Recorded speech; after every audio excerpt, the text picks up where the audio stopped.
Se cumplen ahora el 40º aniversario de la creación de la Constitución de las entidades gestoras y los servicios comunes de la Seguridad Social. Y en virtud del artículo 129.1 de la Constitución, que es un gran desconocido, se establece la participación sindical en el control y seguimiento del Gobierno de la Seguridad Social, que es lo que justifica que muchos de vosotros y vosotras participéis cada mes en el máximo órgano de gobierno de gestión del sistema de seguridad social, que es la Comisión Ejecutiva del INS, que es la entidad gestora, donde además participan de forma estable los dos principales servicios comunes de la seguridad social, que es la Tesorería y la Dirección General de Ordenación. Dentro del trabajo, han hecho falta 40 años para que Comisiones Obreras hagamos un encuentro, por fin, de representantes de Comisiones Obreras en estos órganos. Esperemos que no hagan falta otros tantos para repetir, seguro que no. En cualquier caso, en nuestro ánimo, en el ánimo de la Secretaría Confederal de Políticas Públicas y Protección Social, que es donde recae ahora la responsabilidad del trabajo y de la dinamización del trabajo del sindicato en materia de seguridad social, está el reforzar el trabajo que vosotras y vosotros venís haciendo en estos órganos, ¿no? Y dentro de esa línea de trabajo, a mí me gustaría hacer un preámbulo, no está aquí porque acaba de salir, pero me gustaría hacer un reconocimiento a la persona de Blanca Villate, que es la persona que me ha antecedido. Yo soy Enrique Martín, no lo he dicho, soy el compañero del sindicato que está representando al sindicato de la Comisión Ejecutiva Central del INS. Pero antes de mí estuvo Blanca Villate y otros muchos compañeros. Blanca Villate siempre ha tenido el anhelo de hacer este encuentro, así que se lo debéis en gran medida a ella. Ahora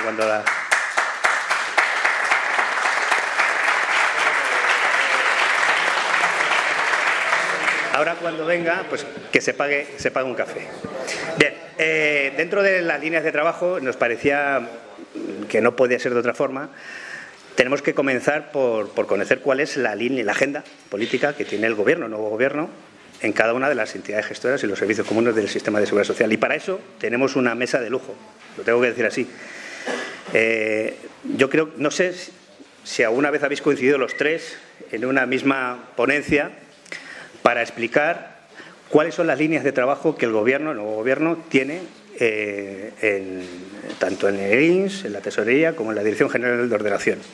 Yo no me voy a extender más, voy a pasar directamente la palabra a los directores y las directoras generales. Vamos a comenzar por el orden que tenemos en el programa. Va a comenzar Javier Aybar. Javier Aybar, probablemente, creo que tiene el mérito de ser el director general más longevo de la Tesorería General de la Seguridad Social. Ha sido director general durante 2 legislaturas completas. Más longevo no, pues el segundo más longevo, seguro. Funcionario, es diplomado especialista en Derecho Sindical, así que cuidado con lo que decís.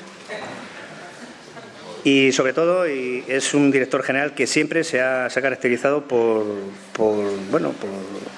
ser especialmente sensible a las demandas no solo de comisiones obreras, sino de los agentes sociales, ¿no?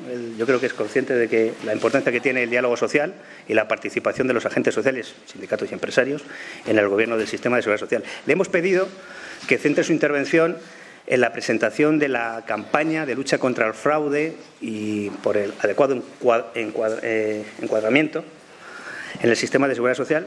Me voy a quedar aquí. Podría decir muchas más cosas, pero es un buen amigo mío personal, así que tratarlo bien, ¿vale? Muchas gracias.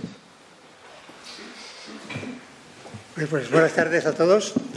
En primer lugar, agradecer a Comisiones Obreras y a Carlos Bravo la invitación para participar en esta mesa redonda, que lo cierto es que nunca hemos conseguido los compañeros, ¿no?, de los directores generales, y creo que es una buena oportunidad de poder exponer el plan que tenemos en el Ministerio en Seguridad Social sobre algunas materias de gestión. Yo, como decía Enrique, me voy a ceñir, pues también agradecerle la presentación de amigo también, ¿no? Me voy a ceñir sobre todo a la gestión que desarrollamos en materia de fraude, comenzando por señalar que la Tesorería en la actualidad tiene una metodología propia, un método propio para combatir el fraude. Hace años no. La Tesorería, cuando se concibió, hace ya 40 años, nació pues, prácticamente para recaudar, para ser la caja única del sistema. Luego amplió sus competencias con la afiliación y más adelante, poco a poco, con otros elementos de la gestión, como es el combatir el fraude con medios propios y en colaboración con otras entidades. Por tanto, en primer lugar, destacar de una manera clara que tenemos medios propios y también actuamos contra el fraude a través de colaboración con otras administraciones públicas, como luego comentaré. También quería situar como punto de partida dos escenarios. El primero, muy sencillo: cómo entendemos el fraude, cómo hay que atacar el fraude, con medidas preventivas y medidas correctoras. La tesorería, con sus medios, utiliza medidas meramente preventivas. No tenemos la capacidad que tiene la Inspección de Trabajo de actuar con una ley de infracciones. Pero además estamos convencidos que la medida preventiva tiene muchísimas más ventajas, evidentemente, que la medida correctora. Por lo tanto, apostamos mucho más por ella. Y otra forma de entender cómo atacar las irregularidades es partiendo de algunos conceptos que ya están consolidados, que son el de error, evasión y fraude. A veces la diferencia entre la evasión y el fraude es muy poco nítida, ¿no? El error entendido como error involuntario, y para ello hemos puesto en marcha, como ahora explicaré, esto ya nació en el año 2008, en lo que se llama en la actualidad sistema de liquidación directa o facturación.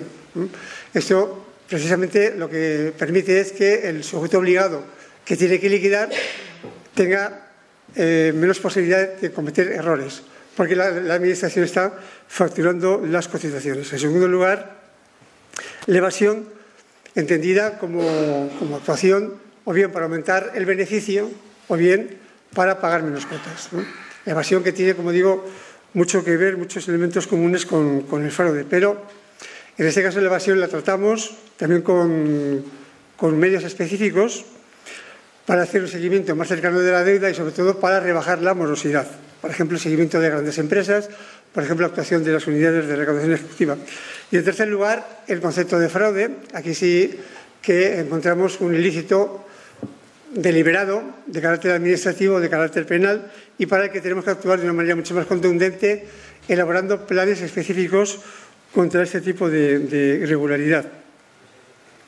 También quiero destacar en este breve preámbulo o incidir en lo que he comentado hace un momento. La tesorería tiene medios propios porque ha desarrollado herramientas informáticas propias.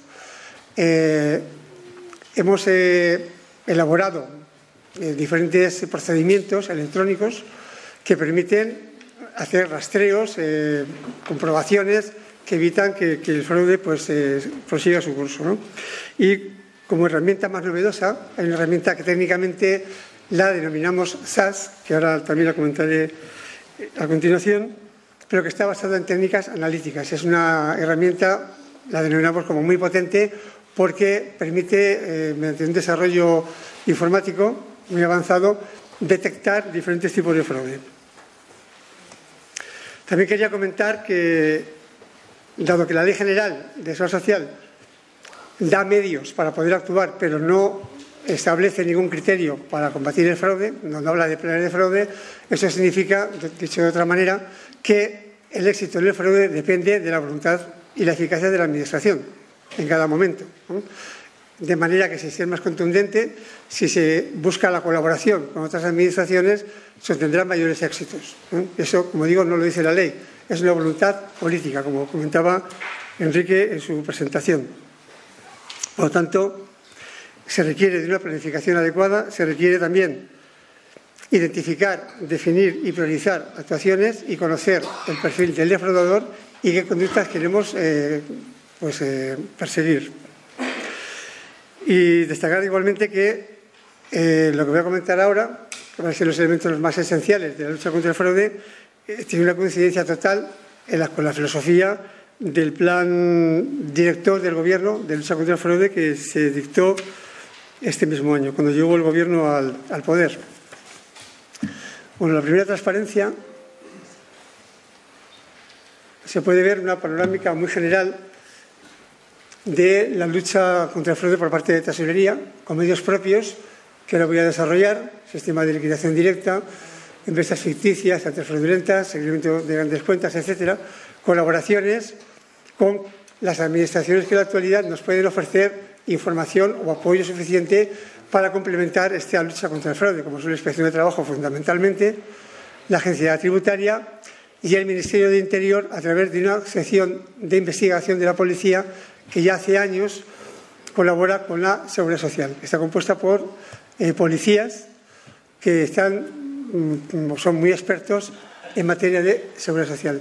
Y para el final, pues haré una referencia al Observatorio del Fraude, de lucha contra el fraude, que lo queremos impulsar. Este observatorio ya nació en 2007, pero lo queremos impulsar con un respaldo normativo, con una orden ministerial.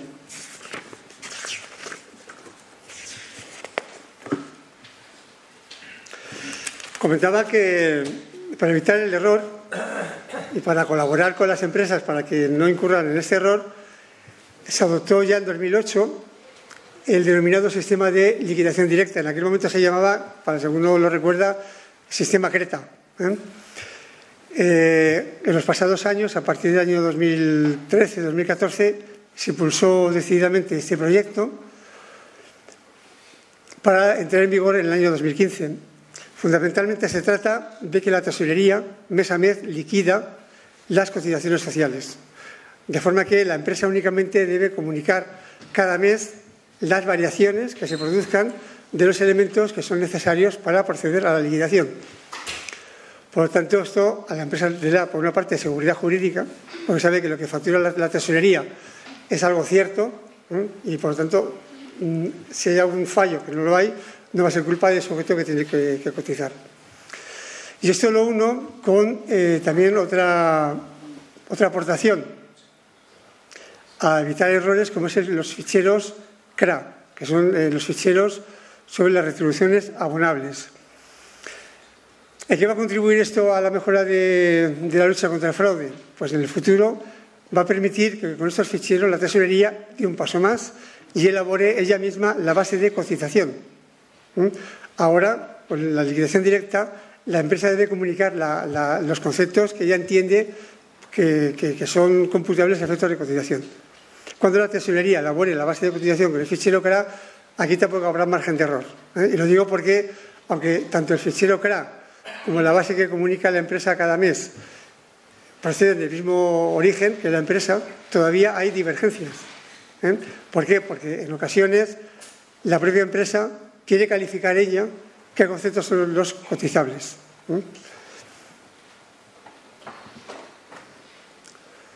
Otro programa de actuación, yo creo que importante y con éxito, es el dedicado a empresas ficticias y altas fraudulentas. Todos sabemos que se persigue, ¿no?, con este programa, evitar que haya simulación de periodos de cotización para obtener prestaciones en el futuro o bien pues, para obtener un permiso de residencia.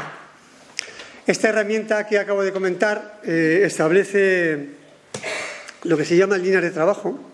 Una de ellas es, esto vale para lo que comentaré a continuación, una línea de trabajo es la relativa a empresas ficticias y otras fraudulentas. A ver, esta herramienta, que como digo entró en vigor o se comenzó a utilizar en 2014, se nutre de los datos de los que dispone la tesorería, en los ficheros generales, afiliación, recaudación y alguno nuevo que se ha creado recientemente por la liquidación directa. Toda esa información se vuelca en una herramienta que tiene pues, una información tremenda, ¿no?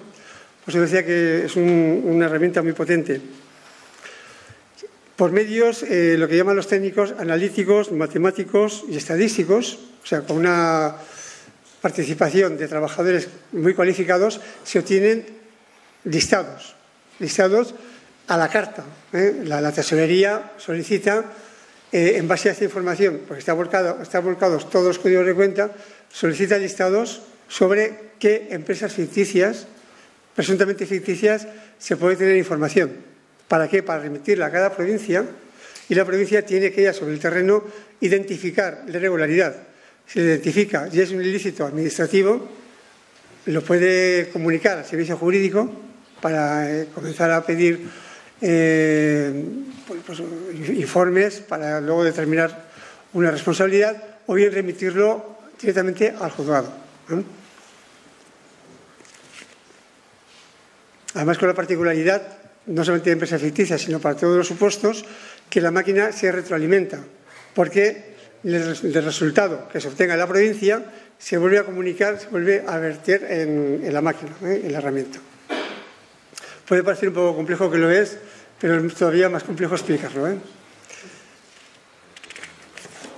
En cuanto al seguimiento de grandes empresas, medianas y grandes empresas, consiste, es un proceso que ya viene de antiguo, pero que surgió sobre todo porque llegó un momento en que la tesorería se encontró con importantes deudas que no se podían tratar. Deudas de lo que en aquella época podían ser 40 a 50 millones de euros, en provincias incluso pequeñas, ¿no?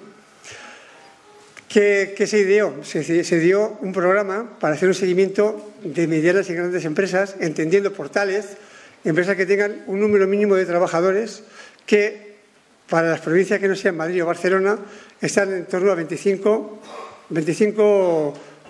trabajadores. Perdón, 15-25 trabajadores. Cualquier provincia que no sea Madrid o Barcelona, entre 15 y 25 trabajadores. Madrid y Barcelona, más de 45. Y Ceuta y Melilla, 6. En estos supuestos se abre, digamos, una especie de registro para perseguir estas empresas, para controlar, observar a las empresas. En la actualidad hay 94.000 empresas observadas. ¿Qué observamos?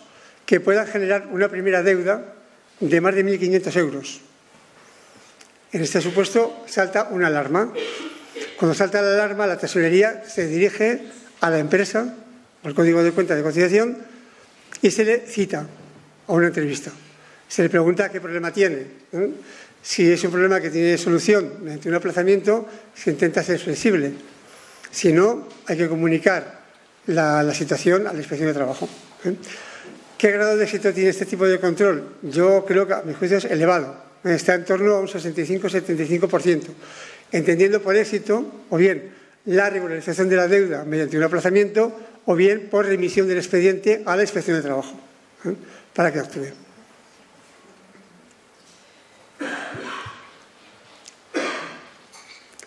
Igualmente, a través de la liquidación directa, realizamos el control de las reducciones indebidas, sobre todo las bonificaciones. Aquí he situado en la transparencia datos que son, yo creo que bastante importantes, ¿no? El control que se ha realizado hasta el mes de agosto durante todo el año de las deducciones indebidas, que, insisto, en su mayor parte son bonificaciones. Se han emitido más de 1 millón de reclamaciones de deuda por un valor de 1.300 millones de euros. Bueno, pues el 55% corresponde a bonificaciones que eran incorrectas, ¿no? Alguien me podría preguntar, ¿por qué tanta bonificación si ahora con la liquidación directa ya la tesorería controla todo, también las bonificaciones y reducciones? Porque fundamentalmente son bonificaciones que tienen su origen en años atrás y se habían quedado sin verificar, ¿eh? De ahí el número tan importante. En cuanto al delito de la seguridad social, también se obtiene de esta herramienta SAS, que acabo de citar hace un momento. Hay una línea de actuación y, igual que con las empresas ficticias, se remiten listados de posibles irregularidades en materia penal. Allí he situado lo que se entiende por ilícito penal, delito contra la seguridad social. Igual que en el caso anterior, se remite la información a las provincias y ellas tienen que depurar esta información, ¿eh? O bien a través del servicio jurídico o remitiéndolo a la vía judicial.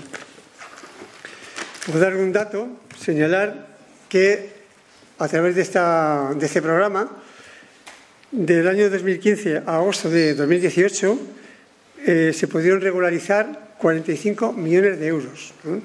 Solamente por este programa.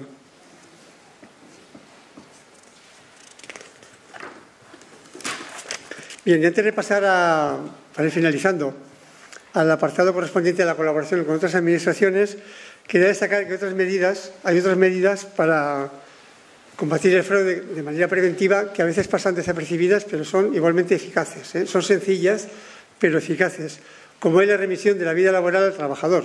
El trabajador que recibe la vida laboral y la base de cotización tiene un conocimiento mucho más cercano de las permanencias que tiene la empresa y además cuánto cotiza por él la empresa. Una vez que le llega la vida laboral a la base de cotización, si no está de acuerdo, puede o bien pedir información o aclaración a la empresa, a la tesorería, o denunciarlo a la Inspección de Trabajo. En segundo lugar, otra aplicación es la comunicación de altas y bajas que se producen en el mes, se comunican al trabajador cuando le afectan a él, obviamente por SMS.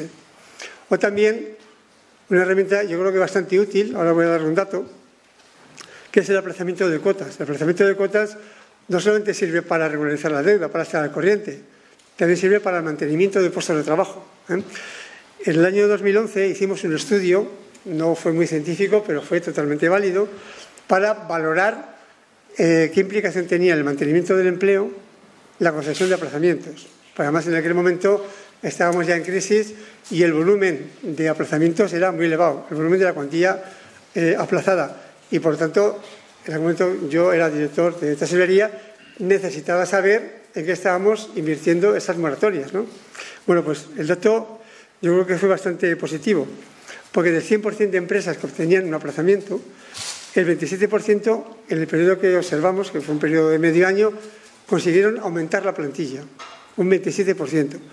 Un 44,9% la mantuvo y solamente el 9,5% cerró, considerando que las empresas que cerraron, que era el 9,5%, eran empresas pequeñas, de 10 o menos trabajadores. Por lo tanto, yo creo que fue un dato bastante alentador.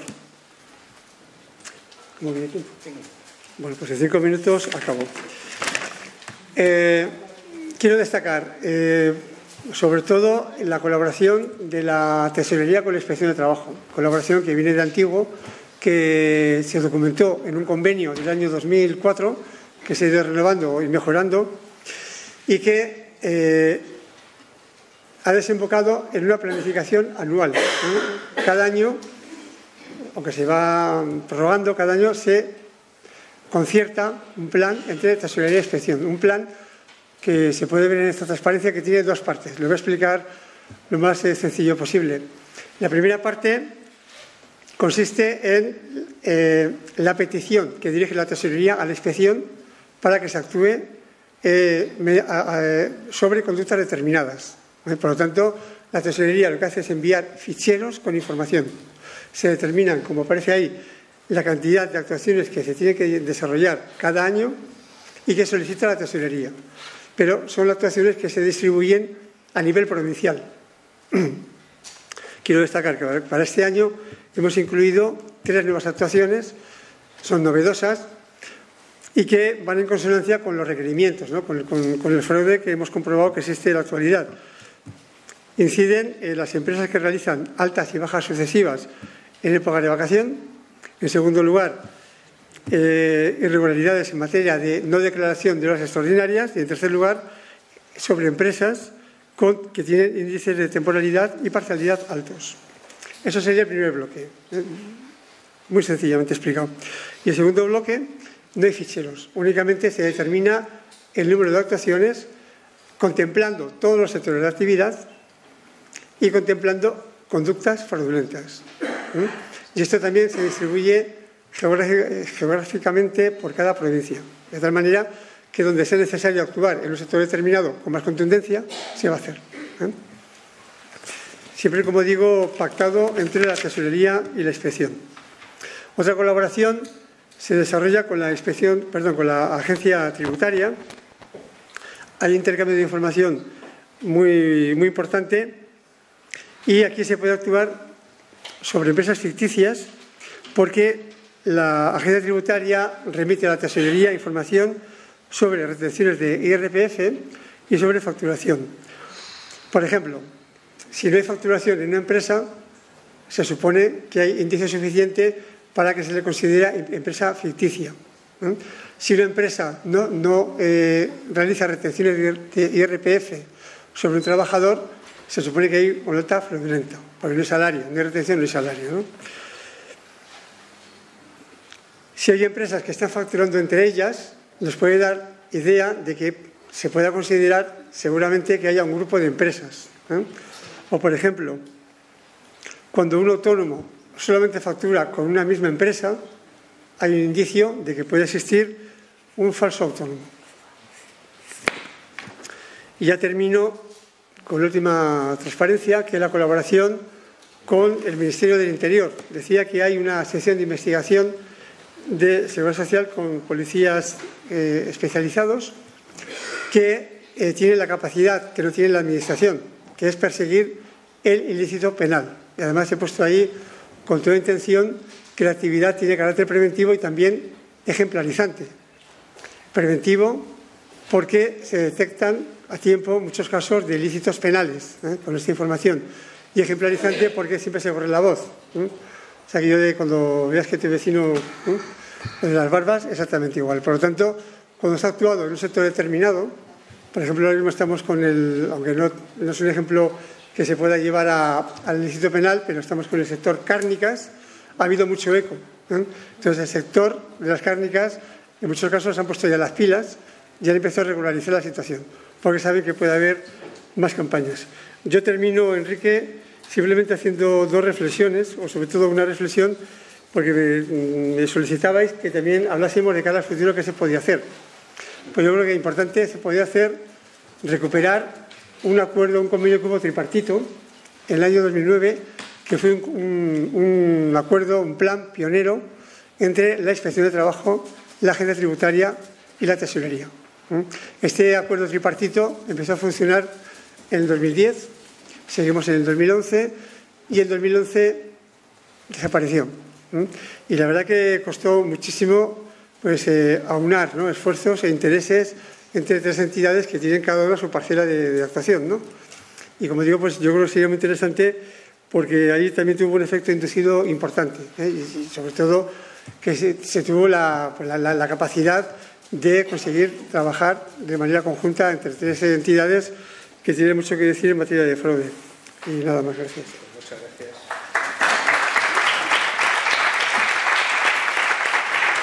De un lado para la recaudación, de otro para el gasto. Cuando Tesorería recauda, el INS gasta, y cuando hay un lío, quien resuelve es Ordenación, que es quien pone orden. La Dirección General de Ordenación tiene una función fundamental y muy importante para la acción sindical, porque es la que emite criterio cuando hay discrepancias en alguna administración o entre administraciones dentro de la Seguridad Social. Quizá Borja Suárez, que es el director general de Ordenación, no se acuerde, pero yo le conocí en una asamblea con Carlos en la Universidad Autónoma. Había un profesor de Derecho del Trabajo que nos ayudó a organizar una asamblea con jóvenes para explicarles el nuevo derecho a la cotización de los becarios. Y bueno, Borja era ese joven que junto con la sección pues, llevó un montón de gente a aquella asamblea. Le dije a Carlos, hay que ficharlo, pero ya lo había fichado el ministro de Trabajo. Bueno, desde entonces hemos compartido pues, muchos momentos de reflexión, reivindicación, y hoy creo que tenemos la suerte de contar con un director general de Ordenación que es un científico social. No solo es doctor en Derecho, sino además en Ciencia Política. No, doctor en Ciencia Política no. Licenciado en Ciencia Política. Y además modesto. Le hemos pedido que dentro del orden que pone Ordenación hay muchas cuestiones que debemos atender, pero le hemos pedido que se centre en dos que nos han resultado en los últimos meses especialmente peliagudas. Una que tiene que ver con la jubilación parcial y los últimos criterios que habían salido de la Dirección General de Ordenación en relación con la posibilidad o no de concentrar la jornada y en relación con la correspondencia, gracias, del 65% entre las bases de cotización, y también en relación con las posibilidades de jubilación activa y compatibilidad entre trabajo y pensión, que es uno de los debates que no salen demasiado en los medios de comunicación, pero que son muy relevantes a efectos de cuál es el sistema de pensiones del futuro. Y sin más, pues agradeciéndote la presencia, muchas gracias.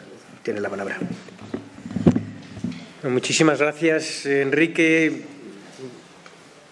Lógicamente tengo que empezar expresando mi agradecimiento por la invitación a Enrique y a Carlos, que es verdad que, bueno, en fin, que nos conocemos hace ya mucho tiempo.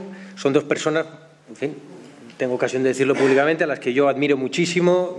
Siempre, en fin, todo lo que hemos colaborado, directa e indirectamente, siempre me he sentido pues plenamente identificado con sus planteamientos y, en fin, estoy convencido de que en esta etapa nueva, donde pues el azar a uno le sitúa donde le sitúa, pues estoy convencido de que vamos a ser capaces de seguir trabajando y de hacer cosas, espero, cosas importantes, ¿no? Enlazando con ese agradecimiento, tendría que decir que para mí, claro, venir aquí hoy a este foro, pues es una extraordinaria satisfacción, o en un triple sentido, ¿no? Primero porque estamos en el Consejo Económico y Social. Mucha gente, pues lo del Consejo Económico y Social no sabe, bueno, sí, en el ámbito sindical sí, pero la ciudadanía en la calle no sabe prácticamente lo que es.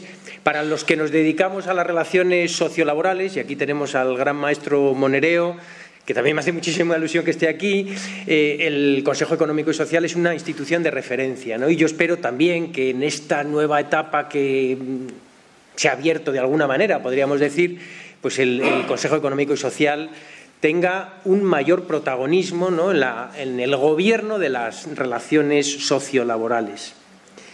Es una enorme satisfacción estar aquí, por tanto. Es también una gran satisfacción estar aquí. Yo soy profesor de Derecho del Trabajo y Seguridad Social en la Universidad Autónoma.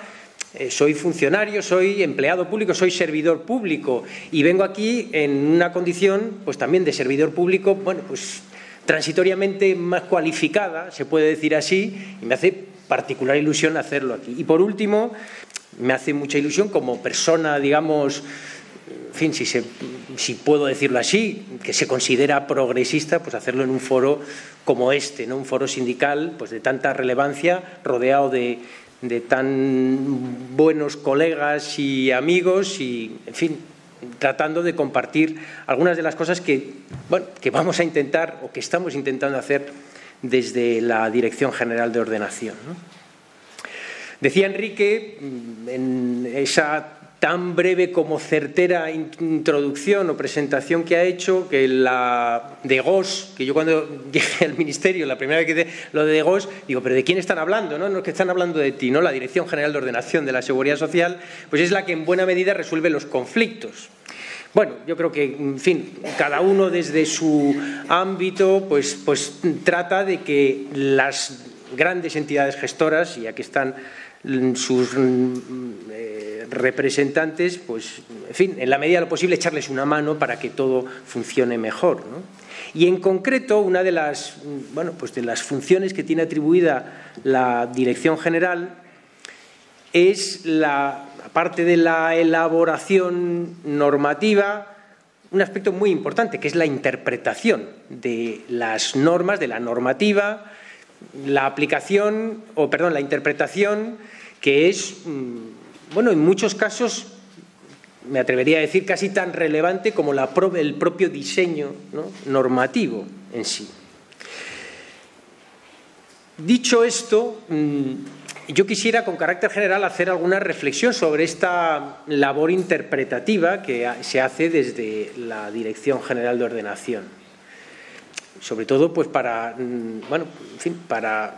no despertar falsas expectativas, ¿no? Yo creo que hay que ser consciente del ámbito de actuación o el margen de actuación que se tiene desde la Dirección General. Porque hay un elemento que tenemos que tener claro, creo que hay que tener claro, y es que estamos interpretando un marco normativo que podemos decir, hombre, ya van pasando los meses, se van haciendo cosas, unas antes, otras después, pero el marco normativo es el que es y la interpretación llega hasta donde llega. Lo digo, luego me detendré un poco más sobre ello, ¿no? A la hora de interpretar determinadas previsiones normativas, pues lo que dice la ley es lo que dice la ley, y otra cosa es que lo que nos planteemos sea una modificación normativa, ¿no? Este es un primer aspecto. Desde ese punto de vista, a la hora de, cuando desembarcamos, ¿no?, en la Dirección General, y me reuní con el equipo de extraordinarios funcionarios que me rodean. Bueno, pues tratas de fijar un poco cuáles son las prioridades y ver dónde debemos y dónde podemos actuar y con qué prioridades, ¿no? Y en ese sentido, esa revisión que estamos haciendo, ¿no? Siempre se hace, y con mucho más motivo cuando llegas, ¿no? De nuevas a un sitio. Esa revisión exige un poco de tiempo y exige otro elemento importante también, dependiendo de la intensidad de ese cambio normativo, pero bueno, en última instancia, si afectamos una ley, tenemos que ir aquí cerca al Congreso, el Senado, las Cortes Generales, necesitamos votos para poder hacerlo. Y esto no es sencillo en un contexto como el actual. A lo cual hay que añadir un elemento adicional, que es que hablamos de una materia en la que vosotros y vosotras, en general los interlocutores sociales, desempeñáis un papel muy relevante, que para nosotros es muy relevante, así debe ser, ¿no? Dicho todo esto, pues creo que en el tiempo que llevamos, ¿no? Lleva funcionando el nuevo equipo, en el marco del nuevo gobierno, pues hemos tratado de actuar en lo más urgente. En lo más urgente, que en buena medida podríamos decir, dada la situación, de esto se ha hablado esta mañana, ¿no? Y lamento muchísimo no haber estado aquí para escucharlo, ¿no? Pero las mayores urgencias tienen que ver ahora mismo con la situación, podríamos decir, macro de la seguridad social, ¿no? Una situación financiera muy complicada, bueno, pues con la consecuencia de muchos factores, entre otros, pues bueno, de una política con una orientación determinada que estamos revirtiendo, o esa es nuestra intención, ¿no?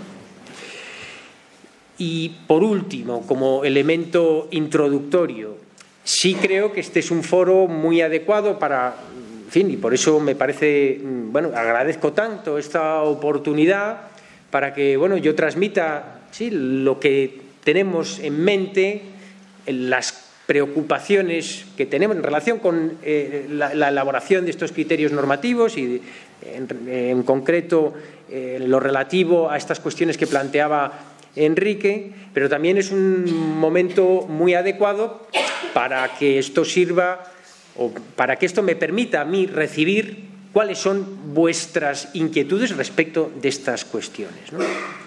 Bueno, y como decía Enrique, efectivamente hay dos. Si tenemos que hacer una revisión de toda la labor que hacemos de contestación de las consultas que nos hacen en la interpretación de las normas que nos hacen las entidades gestoras, hay dos áreas, dos ámbitos particularmente sensibles. Decía o anticipaba Enrique la jubilación parcial, el contrato de relevo y la compatibilidad de pensión con trabajo en el marco del envejecimiento activo. Bueno, estas dos materias, estas dos áreas, digo, tan sensibles, no son seguramente las cuestiones más trascendentales, más perentorias ahora mismo, pero tienen una importancia, bueno, si queréis podríamos decir entre paréntesis, secundaria, pero una importancia evidente. Y tiene una importancia evidente desde una doble perspectiva que es importante tener presente, y es el hecho de que, bueno, por un lado, inciden en la pieza fundamental de la seguridad social, que es la pensión de jubilación, en aspectos, insisto, secundarios, quizás derivados, no sé si secundarios es la palabra, derivados, ¿no? De la pensión de jubilación, un aspecto trascendental, como digo, pero además tienen una incidencia muy directa en el ámbito del empleo, ¿no? Si hablamos del contrato de relevo, si hablamos de la actividad por cuenta propia, por cuenta ajena, relacionada con o a partir del momento de la jubilación, ¿no? De tal manera que, y esto es, en fin, esto es importante tenerlo presente en el marco del Ministerio. Bueno, la sensibilidad que podemos tener desde el ámbito de la seguridad social en relación con estas cuestiones y sobre todo, bueno, seguramente, sobre todo en relación con la jubilación parcial, no es la misma que la que tiene el área de empleo, ¿no? Que ve el fenómeno desde la perspectiva del contrato de relevo, con otro tipo de preocupaciones, otro tipo de prioridades que hay que tratar de poner en común, de armar, para que el resultado final sea el mejor de los posibles desde la doble perspectiva de la seguridad social, pero también del área de empleo. En relación con el envejecimiento activo, aquí, es, creo, bien conocido por todos, pero no dejo, o no lo obvio, que la regulación actual, la Ley General de Seguridad Social, su artículo 214, apartado segundo, hace una referencia específica a la compatibilidad o la posibilidad de compatibilizar la pensión, en principio una parte de la pensión, hasta el 50%, con el trabajo. Esta es una cuestión, como decía antes, una cuestión que tiene una importancia secundaria, pero un gran recorrido. La regulación que tenemos, y esto es bueno tenerlo presente, no es una prioridad, pero sí hay que ser conscientes de que la regulación que tenemos en esta materia de compatibilidad de la pensión y el trabajo es una de las regulaciones más restrictivas en el ámbito europeo. Y esto seguramente, lo que anticipa es que en los próximos años, insisto, esto no es una prioridad, esto no es ningún anuncio ni nada por el estilo, pero sí creo que hay que ser consciente de que la tendencia claramente es a favorecer una mayor compatibilidad entre el trabajo y la pensión, o mejor, entre la pensión con el trabajo. Desde ese punto de vista se puede explicar un cambio normativo que se produce en 2013 y después en 2017, que lo que va haciendo es abrir la mano. Pero claro, al abrir la mano y al favorecer esa compatibilidad, que puede ser del 100% en los supuestos en los que se contrata a un trabajador, una trabajadora asalariada, esa progresiva flexibilización tiene unos límites, debe tener unos límites para evitar que lo que puede ser hasta cierto punto razonable, como es favorecer el que la gente siga en activo, incluso cuando está recibiendo parte o la pensión completa, pues que esto se produzca en unos términos que no genere un perjuicio para el sistema o, si se prefiere, un aprovechamiento del sistema por parte de determinados trabajadores que en la inmensa mayoría de los casos son trabajadores con niveles de renta privilegiados, podemos decir, en el conjunto de la sociedad. Y desde esta perspectiva, pues hay algunos criterios que algunos vienen de antes y otros los hemos reconducido después, que dan sentido a una ordenación de la utilización de esta figura del envejecimiento activo. Por ejemplo, tampoco quiero detenerme demasiado aquí, la limitación o la no aplicación de esta posibilidad a los autónomos societarios, ¿no? Nada que ver con el trabajador por cuenta propia, o poco que ver en general, ¿no? La figura del trabajador por cuenta propia o propiamente, decía antes la estadística del Ministerio, eran los trabajadores autónomos, incluso creo que, si no recuerdo mal, decía propiamente dichos, ¿no? Nada que ver esta figura con la figura de los autónomos societarios, donde hay muchos trabajadores en una situación o una posición muy distinta. Esta limitación, y hay que ser consciente de ello, porque pues quizá haya que actuar normativamente en algún momento, pues ha despertado también pues ciertas reticencias y ha dado lugar a alguna sentencia, y quizá algunos de vosotros, si me permitís que el tuteo, pues reparaseis que ahora en verano, a finales de julio, pues hubo una tuvo cierto eco en la prensa económica, una sentencia de un juzgado social de Oviedo en el que se reconocía a un autónomo societario la posibilidad de disfrutar de ese 100%, la compatibilidad plena de la pensión con la actividad por cuenta propia, ¿no?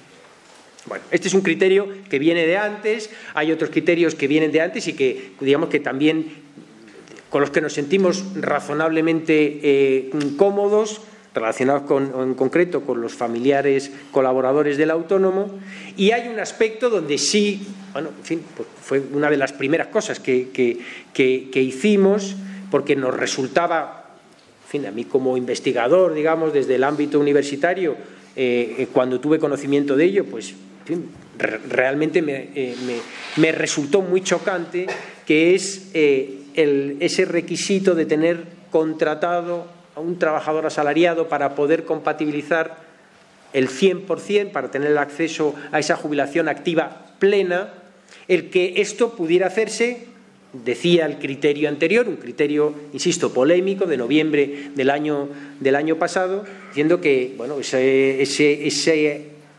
esa persona asalariada podía ser un empleado de hogar.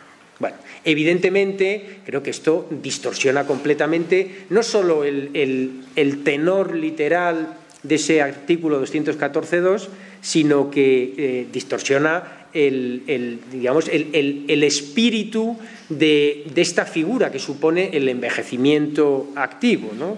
Y lo que hicimos, ajustándonos, creo, al tenor de la ley, de forma escrupulosa, me atrevería casi a decir, es exigir que exista una conexión entre la persona que se contrata y la actividad que se realiza por cuenta propia, ¿no?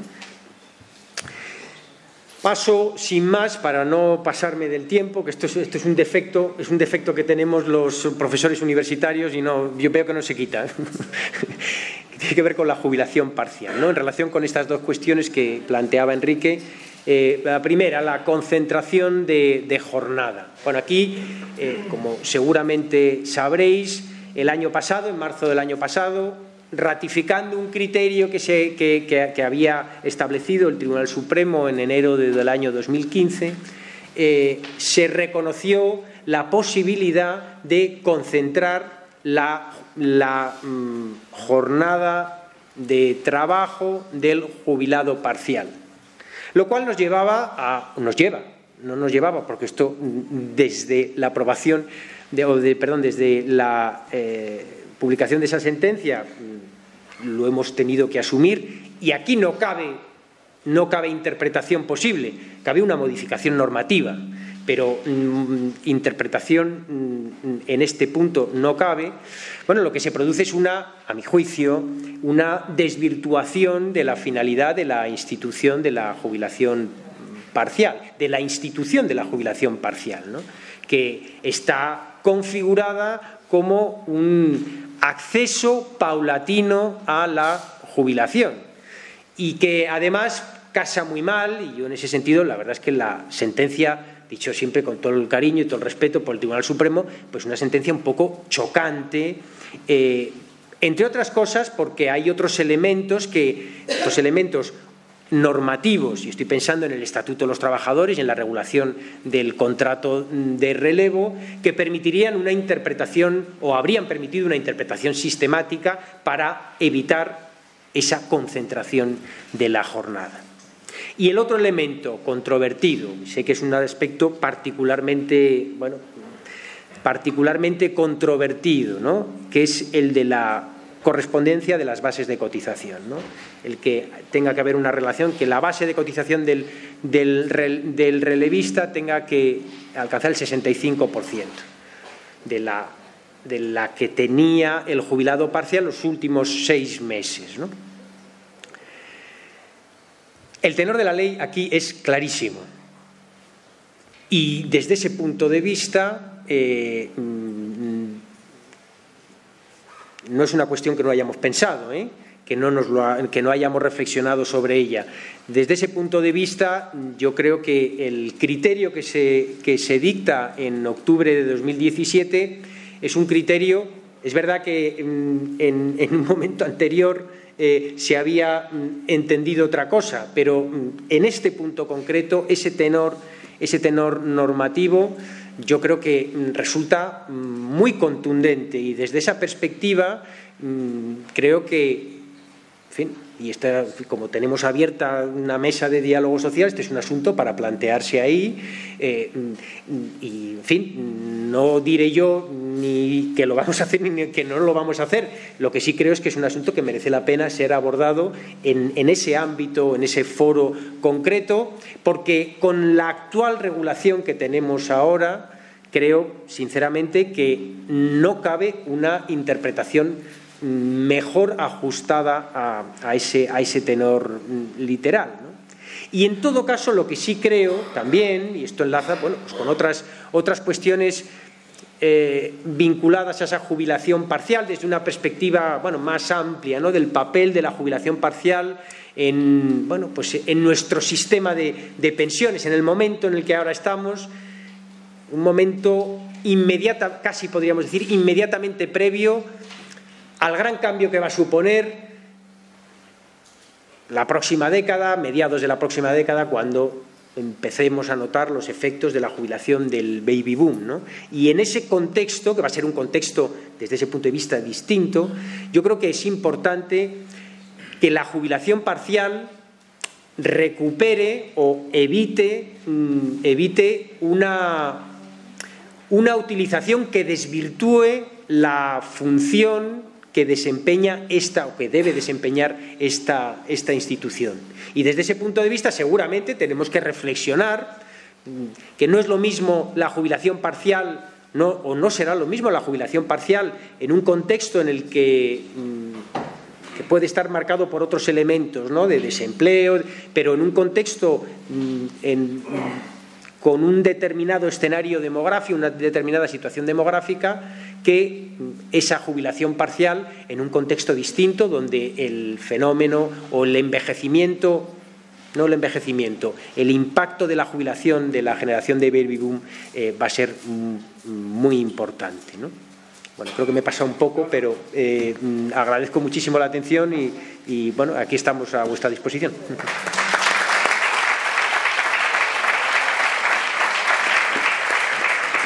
Os agradecemos muchísimo que os hayáis ceñido al espacio de tiempo, que ya era estrecho.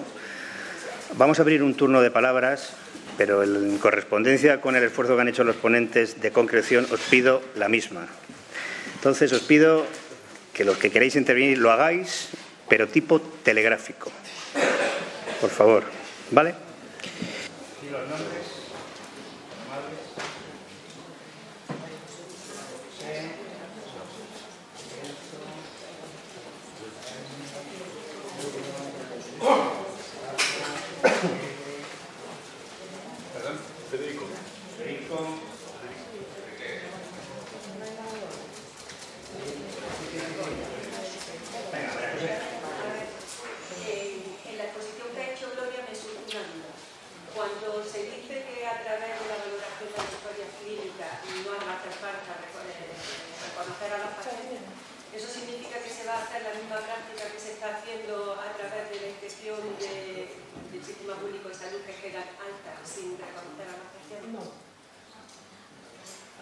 Las agrupamos, ¿vale?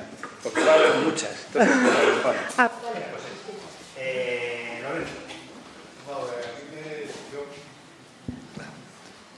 Que me parece que esto es para Javier, porque esto del fraude, vamos, yo estoy en la ejecutiva del INC de Málaga y entonces la última vez pedimos referido al bonus. Entonces las empresas que reciben el bonus por no tener siniestralidad, a ver si lo digo. Entonces nos han dicho que allí en tesorería de que eso lo llevan las mutuas y que han llamado a Madrid y no pueden conseguirlo. A ver si se podía conseguir de Madrid, ya que estoy aquí hablando con el jefe. Y, hombre, y a ver, otra cosa que le hemos pedido, y me imagino que tendrán que consultarla a Madrid, es que en el convenio de hostelería Allí hay la jornada es como mínimo, 4 horas. Entonces, si se podían saber los contratos que hay de 4 horas o de menos, o hay que pedirlo a la Inspección de Trabajo.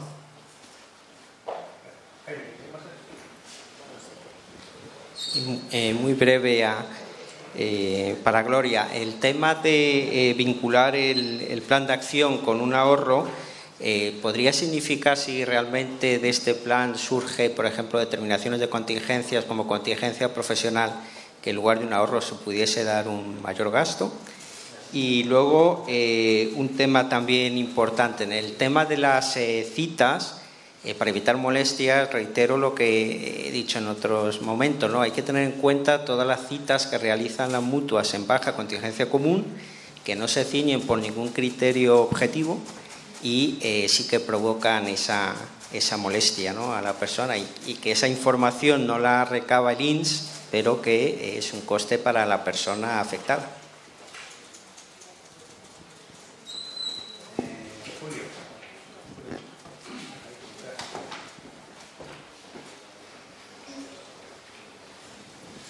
Buenas tardes.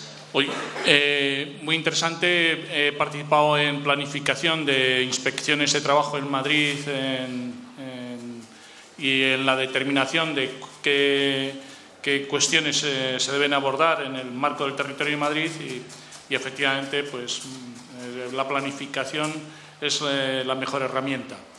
Me quedo con la parte de la herramienta del INS en relación a su posible utilización también para la determinación de situaciones de mapa de riesgo, de situaciones que por códigos de CENAI o por entidades de empresas puedan salir perfectamente de forma preventiva, porque más vale prevenir que morir, de forma preventiva situaciones, por ejemplo, en relación con cáncer, fibromialgias, asbestosis y otras enfermedades. Y esa herramienta creo que conviene, juntando con lo que sea el ámbito de salud, avanzar en ella.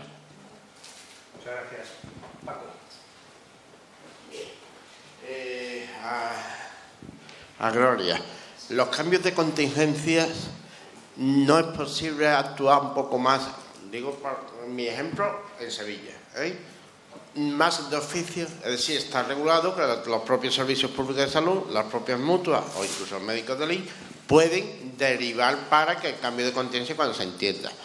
Es que desde los ejecutivos de Sevilla es una guerra permanente el cambio de contingencia, porque hay mutuas que esto ya lo tenía, esto es contingencias comunes, toma el arte, te va al servicio público de salud. Y es el trabajador que tiene que, y además le genera al INS una situación de gestión que paraliza otras cuestiones. Posibilidad de que se coordine con las mutuas y con los servicios públicos esa materia. En la lucha contra el fraude, ha dado algunos datos, algunos como lo leemos en el Consejo General, que también salen los datos a nivel nacional, pero cuando lo planteamos en la Comisión Ejecutiva nos dicen que no hay datos provincializados, ni de las actuaciones que está habiendo en esa provincia, ni cuántas sanciones o infracciones y cómo se recauda en caso de que hayan sanciones administrativas. Sevilla. Que no hay datos provincializados y que no lo dan. Y eso es un mes tras otro. Entonces, esas son solamente las dos cuestiones que tengo.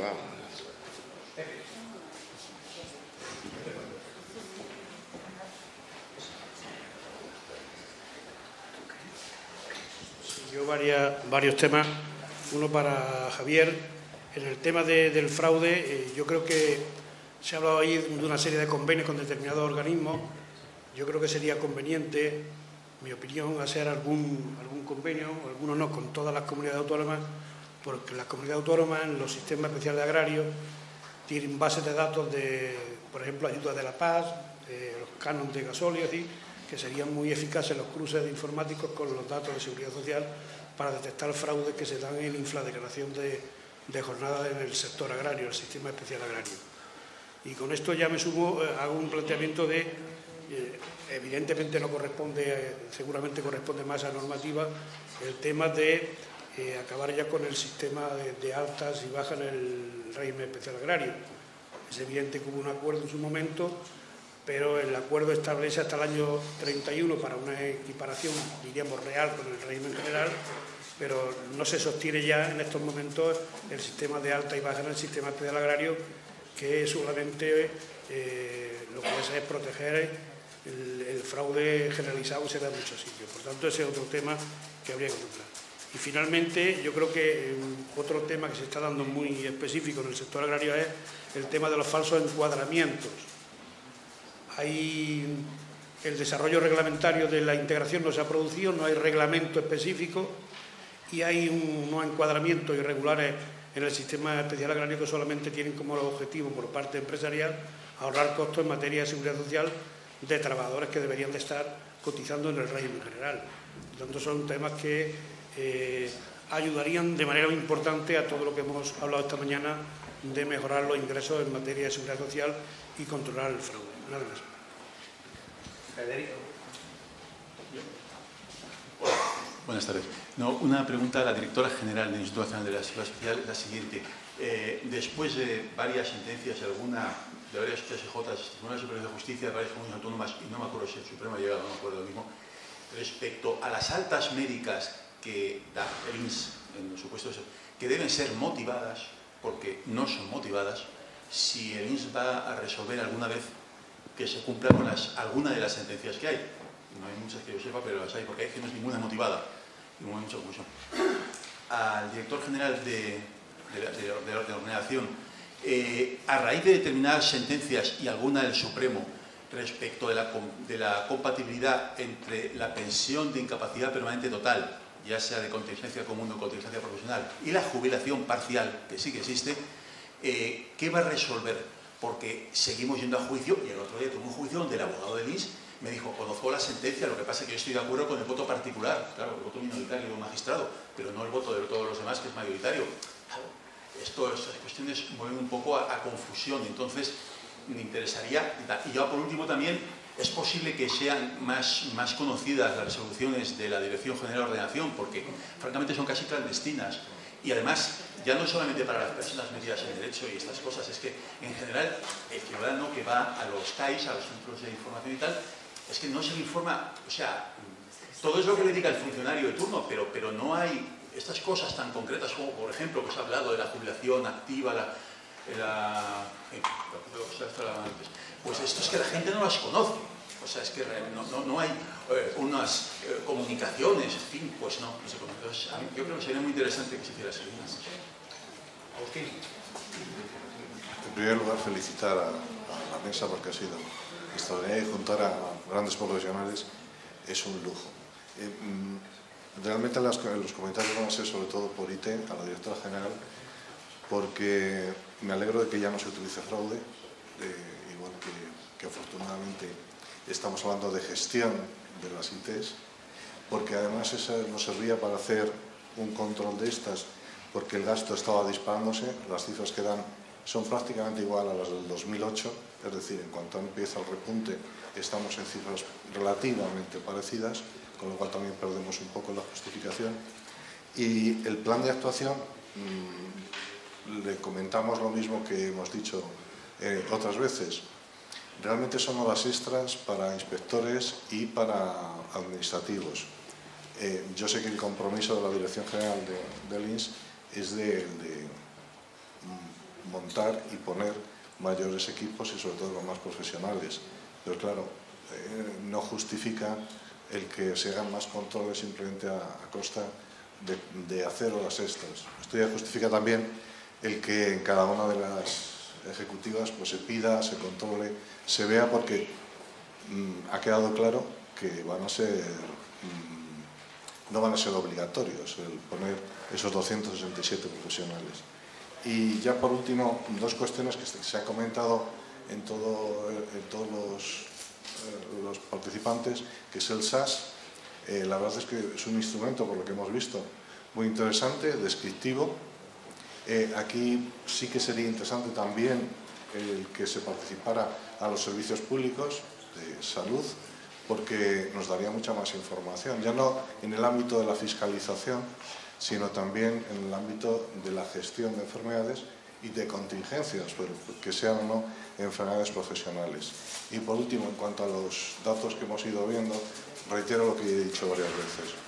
Esos comentarios de predicción tienen que ir unidos a variables mucho más amplias de las que tenemos. Y ya se han comentado también que han de ser cualitativas. Es decir, no podemos hablar del tiempo que va a durar la IT en un cáncer sin saber si va a ser con cirugía, con quimioterapia, con radioterapia, con problemas añadidos, con efectos adversos, etc. Y desgraciadamente lo que no tenemos toda esa posibilidad y esa batería de variables, aunque sí que es cierto que se está trabajando y mucho en toda la dirección general para avanzar en esto. Muchas gracias.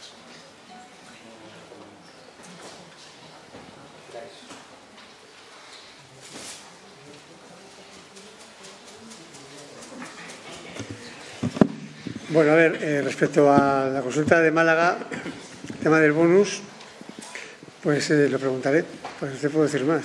Lo tienen que dar las mutuas. Así las mutuas no lo dan, porque decías que no lo dan, ¿no? Que no lo facilitan.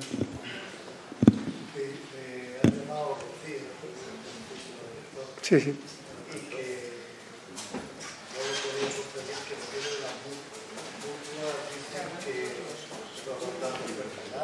No, las mutuas tienen que rendir cuentas a tesorería. Vamos, eso por encima de todo. Yo hablaré con Rocío, le preguntaré. Y respecto al contrato de 4 horas, si se pueden cuantificar, yo creo que sí, que se pueden cuantificar. Se puede hacer explotación porque cada tipo de contrato tiene un distintivo, ¿no? En el fichero de afiliación. Respecto a Sevilla, no sé si quién era el que ha preguntado por Sevilla. Lo que me preguntabas, ¿ocurría con la directora anterior o con la actual? Es que es importante saberlo. Lo digo porque yo a la anterior no la conozco.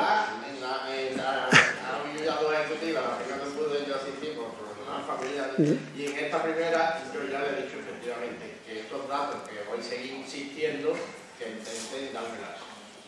Es normal. No te lo pregunto porque la nueva directora sí que tiene una buena predisposición a colaborar.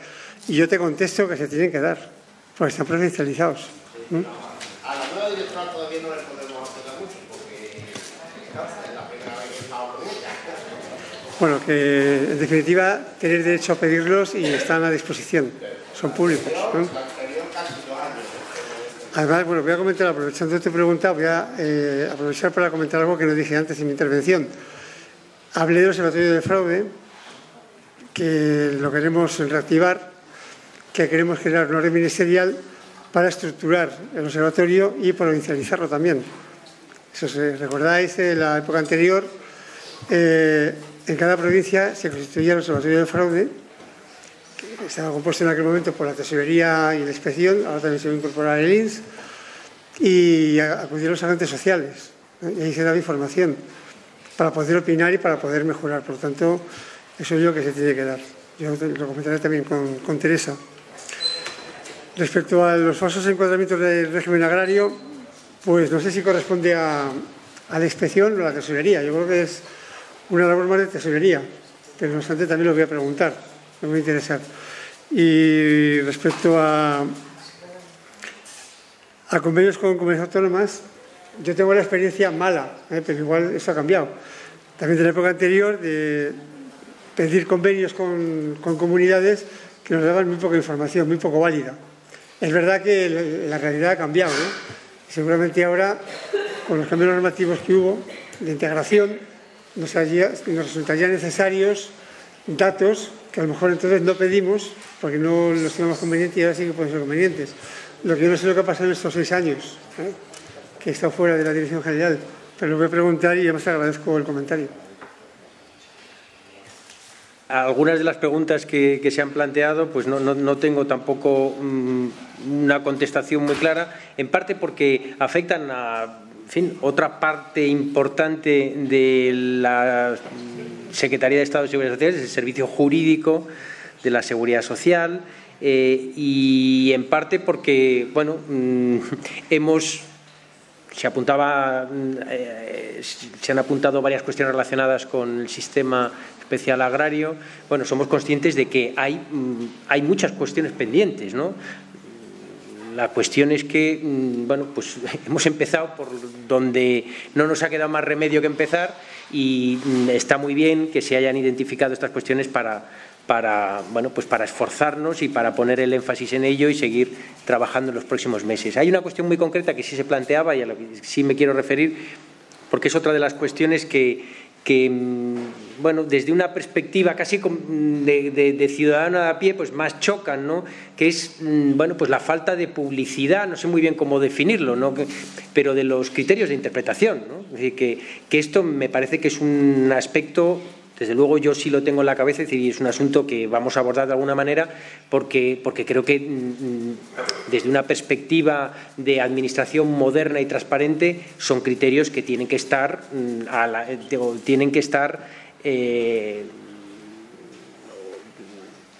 a disposición de todos los ciudadanos, ¿no? De los que se ven afectados, de los que se dedican a trabajar, a investigar o a aplicar el derecho, de la ciudadanía en su conjunto, y por tanto, desde luego, vamos a hacer algo al respecto. Pues muchas gracias a todos por el tiempo, a todos vosotros por la concreción. Para cerrar, comentaros solo dos conclusiones. Nos han parecido muy importantes vuestras intervenciones hoy aquí. Vamos a aprovechar para hacer una presentación pública desde las comisiones ejecutivas provinciales del INS, de toda la delegación de comisiones obreras. Vamos a pedir que se aumente la capacidad de intervención que las direcciones provinciales tienen en estas 3 líneas de actuación que habéis marcado ya aquí. Nos parece muy relevante que el sindicato pueda intervenir en el diseño estratégico de las grandes líneas de actuación, tanto en fraude como en control de IT, como en los criterios interpretativos de la norma que hace ordenación.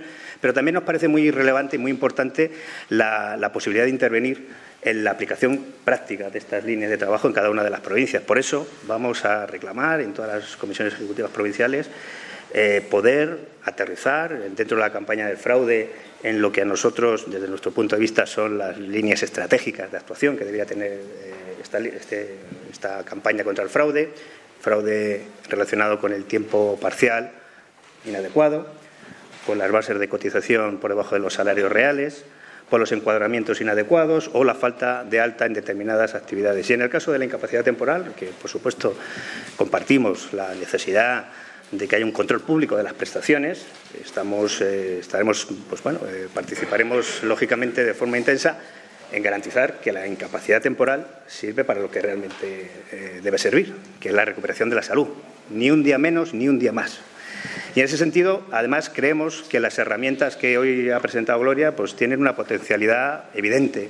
Julio señalaba la posibilidad de hacer mapas de riesgos por sectores, por empresas, por provincias, la determinación de contingencia, un montón de posibilidades que se nos abren y que creemos que debemos desarrollar. Al mismo tiempo, para que Borja no sea menos, vamos a insistir en la conveniencia, la necesidad del conocimiento público de los criterios interpretativos de la norma. Somos conscientes de que la Administración, cuando hace un criterio interpretativo, hace eso, no hace una ley. Pero creemos que es muy importante darle transparencia al sistema y que el ciudadano, los trabajadores, las trabajadoras, pues sepan a qué atenerse en cada momento, siendo conscientes de que la Administración podrá modificar el criterio siempre de acuerdo a la ley, ¿no? En cualquier caso, os agradecemos mucho vuestra participación. Sabemos que es muy difícil sentar a 3 directores generales y que dediquen una tarde entera a estar con nosotros. Gracias a todos, a todas. Pedir disculpas a la siguiente mesa no es culpa nuestra, es culpa del jefe. En cualquier caso, sin solución de continuidad, vamos a dar paso a los compañeros de las ejecutivas provinciales de INS que nos van a contar precisamente cómo hacen esto que nosotros anunciamos hoy aquí. Muchas gracias.